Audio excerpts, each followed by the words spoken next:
That wrong, just my camera. I really not going to use much of this. Okay, Chris, tell us about Red Mist. Who is he? He's played by Chris D'Amico. I played Chris D'Amico in the film. Sorry, I'm so he was straightforward. Right? Yeah. He was straight at it. I wasn't ready. It's harder when it's someone I know. I played Chris D'Amico in the movie, who is son of the baddie, played by Mark Strong, who does incredible in the movie. And I want to be part of the family business, and he just doesn't accept it. He doesn't let me in. So about halfway through the movie, he thinks Kick-Ass steals his drugs.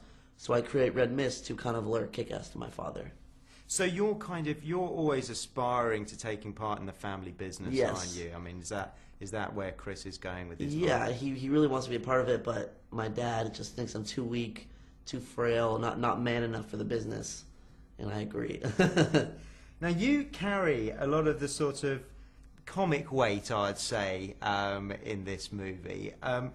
I want to know. I mean, one thing that really stuck with me. You know, when you first meet Kick-Ass, you jump down from that bin. Yeah, or whatever it yeah. is. I just love that. Oh shit! Oh shit! Oh shit! Oh, thanks, man. Was that a bit of improvisation, and were you given some scope to improvise by Matthew? Yeah, oh, definitely. I did a bunch of different takes on that, a bunch of different reactions to how I fall. You know, that you do the TV version where you can't swear, and then I think it's way funnier to swear because if you really injure your ankles, you're gonna yell loudly and you're gonna swear. So I did a bunch of different takes for that. And I did injure my ankles a little bit, which was very uncomfortable.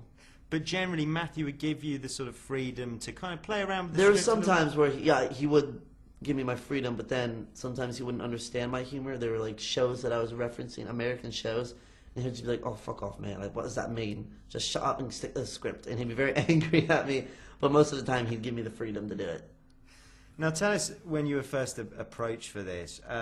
I mean, the script, I thought when I first read it all those years ago was really extraordinary. Did you read it? Yeah. You sure? Or are you just pretending to be an interviewer? No, I had to read it about 3 times. Okay. At that point, when you first read Jane and Matthew's script, how did this come across to you?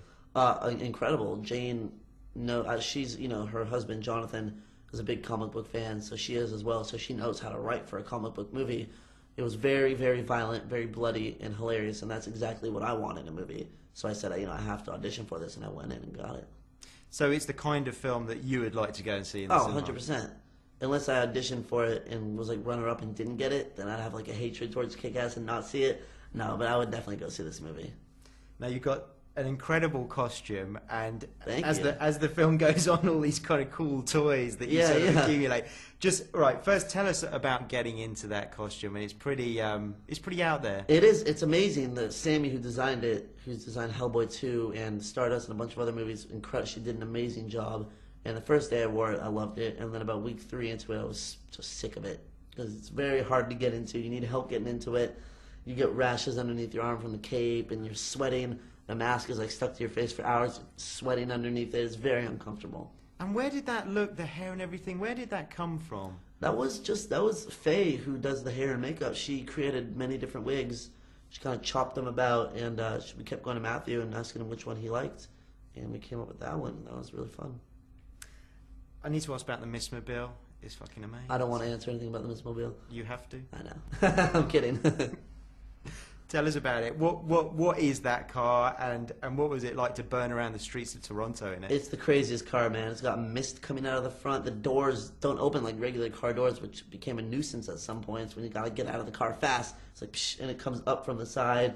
There's mood lighting in it. There's a GPS system. It's really an amazing car, but it was a pain in the ass to drive because I've never driven a stick before, so I had to learn on this car, which is not the right car to learn on. You'll be the only person back home that drives stick now. I know. Yeah, everybody drives stick out here. Aaron was like, "What the hell? You don't drive stick? What do you mean?" He wanted to be Red Mist just to do that, just to drive that car.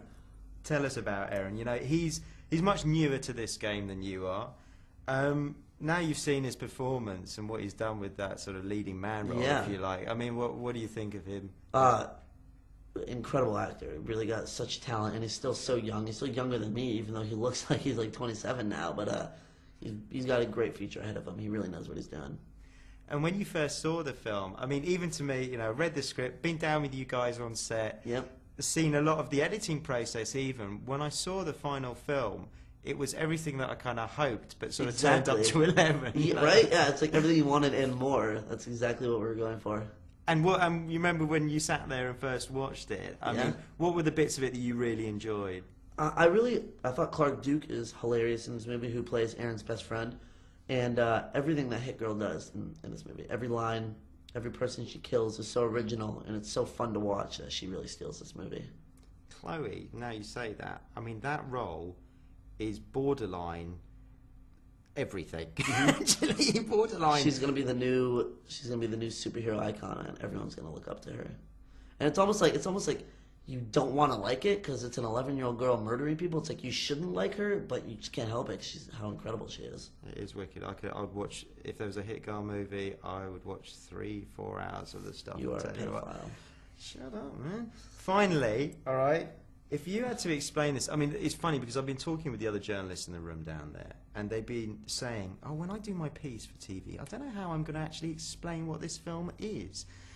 Like, is or is about? Well, no, is, because it's a superhero film, but it's not. It's an action film, but it's not. It's a comedy, but it's not. In a way, it's many things at the same time. It's all of those things. That's exactly what it is. Well, like, for you, how would you describe this to your friends, or maybe your aunt calls up, you haven't spoken to her for a long time? What are you doing at the moment, Chris? I'm filming a superhero movie. But then when you say that, they always go, "Oh, what's your superpower?" And then you have to say, "Oh, but the whole premise is, teenagers without superpowers." But it's a very funny, violent, new take on a superhero movie. It's very postmodern. I think this is the direction they'll be taking from now Yeah, on. nice. Hopefully.